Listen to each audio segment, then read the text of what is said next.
ఆ తర్వాత పెద్ద శబ్దాలు వినబడ్డాయి. ఏం శబ్దాలని వాళ్ళు ఆలోచన చేస్తే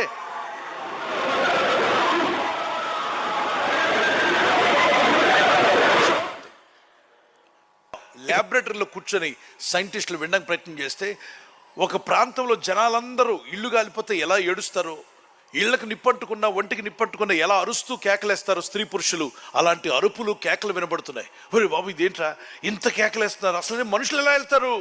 అక్కడ ఇనుమే కరిగిపోయేంత హీట్లో మనిషి ఎలా ఉంటాడు? ఎందుకంటే ఈ మనుషుడు దేవుడిని నమ్మడు, పరలోకాన్ని నమ్మడు, నరకాన్ని నమ్మడు, అలాగే ఆత్మలు ఉన్నాయని నమ్మడు.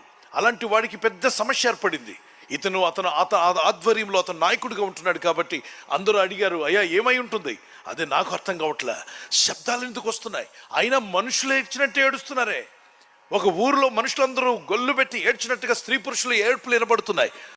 కానీ రిఫరెన్స్లు చెప్పేటప్పుడు మీకు మాత్రమే